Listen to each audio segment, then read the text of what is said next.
حضرت مظفر حسین صاحب رحمۃ اللہ علیہ ایک بزرگ گزرے ہیں، مظفر حسین صاحب رحمۃ اللہ علیہ. غذا کا اثر دیکھیے، یہ اتنے بڑے اللہ والے ہیں. ایک مرتبہ ٹانگے سے، اس زمانے میں رکشہ وغیرہ چلتے تھے تو ٹانگا بیل گاڑی چلتے تھے، 1 روپیہ 8 آنے 4 آنے دے کر یہاں سے 5 کلومیٹر 10 کلومیٹر جانا ہے تو کرائے پہ لے کے جاتے. تو ایک ٹانگے میں بیٹھے یہاں سے کاندھلا جانے کے لیے، راستے میں ٹانگے والے نے بولا کہ یہ جو ٹانگا ہے، یہ جو آٹو ہے، یہ ایک بازاری عورت کا ہے جو جسم کا دھندا کر کے اپنا گزارا کرتی ہے اور وہ پیسے سے یہ ٹانگے خرید کر کرائے پہ دے کے کماتی ہے. یہ جب سنا انہوں نے فوراً اس ٹانگے والے سے کہا تھوڑا روک دو، مجھے پیشاب آ رہا ہے. پیشاب کیے اور اس کے بعد کہا کہ ہم ساتھ چلتے چلتے بات کرتے ہوئے چلیں گے، تھوڑا پیر درد کر رہے ہیں. یہ بول کر 5-10 کلومیٹر کا جو کرایہ تھا وہ کرایہ بھی دے دیا اور کاندھلا پہنچنے تک اس ٹانگے پہ بیٹھنا بھی گوارا نہیں کیا. ٹانگے والے نے کہا کہ آپ پیسے بھی دے رہے ہیں اور بیٹھ بھی نہیں رہے ہیں، مجھے معلوم ہو گیا کہ جب آپ نے سنا کہ یہ ٹانگا فلاں عورت کا ہے تو آپ اس پہ سواری کرنے تیار نہیں ہوئے. ایسا تقویٰ تھا کہ حرام کمانے والے کی دعوت قبول کرنا تو دور کی بات، اس کی سواری پر سوار ہونا بھی تیار نہیں تھا، منظور نہیں تھا.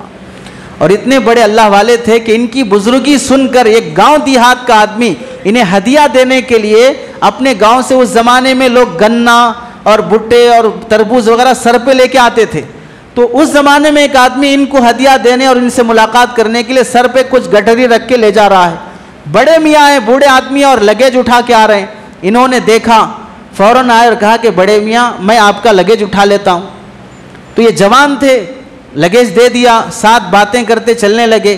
تو ان بڑے میاں نے کہا کہ میں یہاں مظفر حسین صاحب سے ملنے آیا ہوں، سنا ہے بہت نیک آدمی ہے. کس سے بول رہے ہیں؟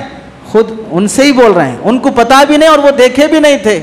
تو پھر انہوں نے کہا کہ ہاں میں بھی سنا ہوں کہ وہ بڑے نیک آدمی اور بزرگ آدمی ہیں. اور جب باتیں کرتے ہوئے کاندھلا پہنچ گئے، گاؤں کے قریب آ گئے، گاؤں والوں نے دیکھا کہ یہ لگیج اٹھا کے لا رہے ہیں. فوراً ایک آدمی بھاگا اور اٹھا لیا، حضرت میرے ہاتھ میں دیجئے. تو اس بڑے میاں نے کہا تم اس کا کیوں اتنا اکرام کر رہے ہو؟ تو انہوں نے کہا یہی مظفر حسین ہیں. تو بڑے میاں صاحب شرمندہ ہو گئے اور معافی مانگنے لگے، مجھے معاف کر دیجئے، میں آپ کو دیکھا نہیں تھا. تو حضرت معافی مانگنے لگے کہ میرے شریعت کا حکم یہ ہے کہ بڑے آدمی کی خدمت کریں، بوڑھے آدمی کی خدمت کریں. میں خدمت کر رہا تھا، یہ لوگ مجھے بزرگ سمجھتے ہیں، میں کوئی بزرگ نہیں ہوں. ایسے نیک آدمی ہیں. ایک مرتبہ سفر میں کہیں، پہلے زمانے میں ہوٹل نہیں تھے، لوگ مسجدوں میں رات گزار لیتے تھے. ایک مسجد میں رات گزاری اور لوگوں کے یہاں مسجد میں کوئی نیا آدمی آیا تو گھر میں کھانا بنا کر بھیجتے تھے، مسجد میں کوئی مہمان آئے ہیں. تو ایک آدمی آیا رات عشاء کے وقت، غریب آدمی تھا، اس نے دیکھا مہمان ہے، 3 روٹی پکا کے لایا اور دے دیا. جب وہ 3 روٹی کھا کر سوئے تو اس روزی اور روٹی کی برکت تھی کہ اسی رات خواب میں سرکار دو عالم صلی اللہ علیہ وسلم تشریف لائے. دوسرے دن پھر اس روٹی کے انتظار میں وہی مسجد میں قیام کیا. وہ شخص دوسرے دن آیا اور 2 روٹی دے کر گیا. اب پھر کھائے، پھر خواب میں نبی پاک صلی اللہ علیہ وسلم کی زیارت ہوئی. تیسرے دن آیا اور پھر 1 روٹی دیا اور کہنے لگا کہ اب صاحب آپ تشریف لے جائیں. تو انہوں نے اس سے پکڑ کے پوچھا کہ تمہاری روزی کا کمال کیا ہے کہ جس دن بھی کھایا اس دن خواب میں نبی کی زیارت اور نبی کا دیدار ہوتا ہے؟ تو انہوں نے کہا کہ میں مزدور آدمی ہوں، محنت سے کماتا ہوں، حلال کماتا ہوں. میری بیوی بیٹی ہے. پہلے دن آپ مہمان دکھے تو ہم تینوں نے گھر میں جو آٹا بنتا ہے، 3 روٹیاں بنتی ہیں، تینوں نے فاقہ کیا اور پہلے دن 3 روٹیاں آپ کو کھلائی. دوسرے دن بیٹی بھوک سے برداشت نہیں ہو رہی تھی تو دوسرے دن اس کی روٹی اسے دے دیے. میاں بیوی دونوں بھوکے رہے اور دوسرے دن 2 روٹیاں آپ کو کھلائے.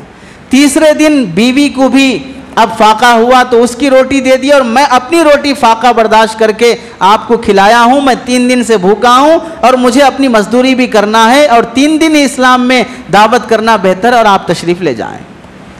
روزی کا اثر دیکھیے کہ غذا اتری اور اللہ کے نبی علیہ السلام خواب میں تشریف لاتے ہیں.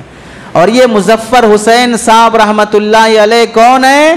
ان کی بیٹی سے جو بچہ جنم لیا ہے اللہ نے اس سے دنیا میں جو کام لیا اسے ہم حضرت جی الیاس صاحب رحمۃ اللہ علیہ کے نام سے جانتے ہیں۔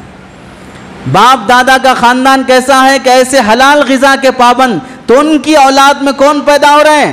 حضرت جی مولانا الیاس صاحب رحمۃ اللہ علیہ، جن کے ذریعے سے اللہ نے دعوت و تبلیغ کا کام لیا ہے۔ اگر روزی روٹی حلال کی ہوتی ہے تو پھر اللہ اس کے اثرات دکھاتے ہیں۔